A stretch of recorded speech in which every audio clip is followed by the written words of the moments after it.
What's up, guys? Today we wanted to cover a topic of LS swaps. I mean, I know some guys are all for it, some guys are totally against it. But the fact is, the LS motor are plentiful in the scrapyard, prices are still reasonable, and a lot of the older stuff, like the TBI 350 stuff, any older carbureted stuff, really after 1972 didn't make any horsepower from the factory. Now that's not said that you can't modify it and make power, but I mean bang for buck, you can grab a 5.3 out of the scrap yard, for a few bucks have 300 horsepower with no issue. And it makes life so much better versus like in my first Camaro I had, it was an 80. It was like 190 horsepower from the factory. I mean, there is a couple things, though, when you're swapping LS motors that you're going to run into, and I figured I'd take a couple minutes and explain. One of the big things you're going to run into with LS stuff is flywheels, okay? Now, basically, this is a factory 5.3 flywheel, 4.853. Now, you can see it has a dish to it, okay? Now, this is a 6-liter flywheel. As you can see with it, instead of having a dish, it has this spacer on the back. Now, not only is that spacer right for lining up the ring gear with the starter, it also serves a vital purpose if you're running a non-LS swap converter. Now, the beauty about the LS motor is you can swap older stuff against it, and it makes it really nice. Like you can have an older, I just got this junk stock converter up here as an example. But on these converters, there's a hub here on the back. Now, the problem if you use the 5.3 flywheel is that hub is not going to index in the back of the crank, and that's going to cause you all sorts of problems. Now, if this was an LS swap converter designed for an LS, you can get one that has a longer hub on it.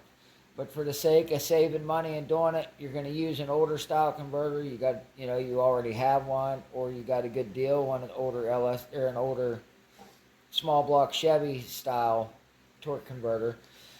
If you use the 6-liter flywheel, this will space it out. Now see, this goes in, it indexes in the back of the crank, and then that also gives you a spot for this converter to index into the flywheel. This is very important. As I've stated, if you don't do that, you're not going to have no support for the center of your converter. Your flywheel is going to line up, all that's going to work, but not having that space in the, or not having the converter index there is going to cause problems. So you can buy an aftermarket flywheel in this spacer aftermarket, but like I said, this come on the 6 liters because the 6 liters had a different style end on the crank. But as you can see, this indexes that, and then this will index into the hub of the converter or of the crankshaft. So if you use this flywheel here, everything's going to work out and everything's tight. So if you use that 5.3 flywheel, the dish in the flywheel makes up for this spacer, but the problem with that is you're not going to index the center of this hub. So you have to use the 6.0 flywheel. I had, a friend of mine, he questioned it, and we thought about it, and I kicked it around for a couple days, and I realized, no, you actually have to use this flywheel here. You need that spacer if you're using the old style torque converter. I said, if you want to order an LS swap converter, then you can use the 5.3 flywheel. If not, get you a 6-liter flywheel and spacer and solve that problem. Another thing you're going to run into on these is there's 2 types of fuel rails on this. Now, the older rails, like around 02, 03, I mean, we've seen different times it changed. This is the older style rail that's a return rail. Now, these were primarily on the drive-by cable cars. They're going to have a return style fuel system. Most of your drive-by wire stuff is just going to have this style here with a non-return. Now, you can run this with an external regulator, but from the factory, the regulator was built into the fuel pump in the tank, or on the Corvette, the fuel filter. These swap interchange, so if you want to run, the factory regulator built into the rail with a return line, just go ahead and grab you the older style fuel rail, swap it in, they're a bolt-in swap. No big deal. If you're going to run a factory older carbureted tank, we've run these pumps for years. You know, they're like 30 bucks on eBay. They work well for stock application. They flow plenty of fuel for it. It's just an external pump. You can mount it, tie it in, and you're good to go. You're not having to deal with trying to mount an in-tank pump in your tank, dealing with getting the fuel out of the tank and into there, because in some of the older ones, the setting unit's really small. Yeah, you can get an in-tank pump in there, but it can be a pain. I've done it both ways. If it's going to be a relatively stock build, just go with one of these. This will get you on the road and running. Now, as for the pedal, if you're going to run a drive-by-wire car, what we've done, and Matt Happel's going over this in Sloppy Mechanics videos, is you're going to take a truck pedal and basically lob this end off here, and then we just went ahead and welded this pedal here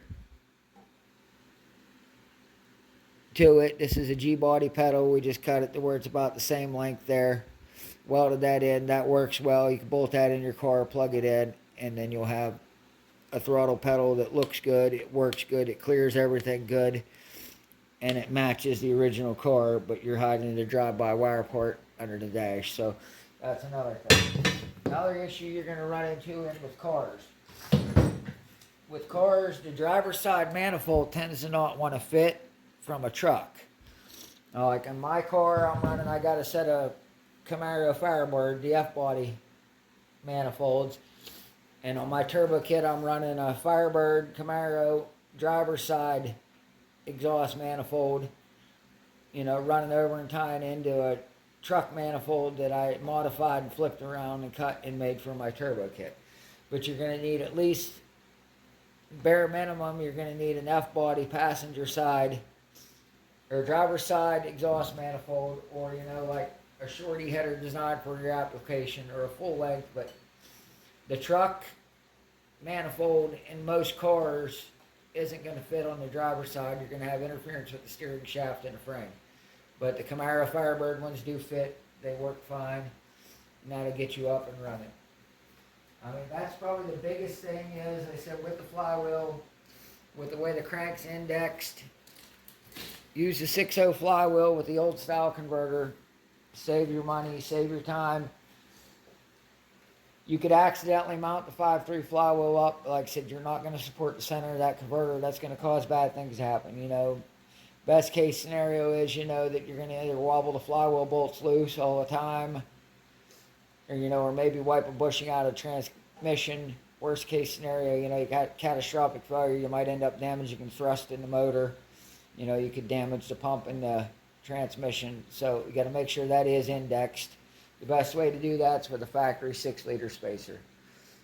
That should cover it up. You know, we can go over wiring in the future. The intakes are interchangeable. In my car, I actually have a drive-by. My car started life as a drive-by wire, and when I put the Holly in it, I switched it back to cable. That on the early ones, you can interchange the throttle bodies. You just have to block off that one PCV port. Will have to be blocked off. But you can bolt a drive-by cable throttle body onto a drive-by wire motor, the same as you can bolt a drive-by wire throttle body on a drive-by cable motor. So you can interchange this stuff, mix and match, make it work however you need it. Coming up here shortly, we're going to do a video on how to what do they call it, for your valves, how to clearance your valves and your pistons. Because when you start running bigger cams, you start running into that problem. Like the LQ4, and that has a dish, but it's a flat top. When you run a high duration cam at high RPM, you can get some interference there. So we got some homemade stuff figured out to do that at home.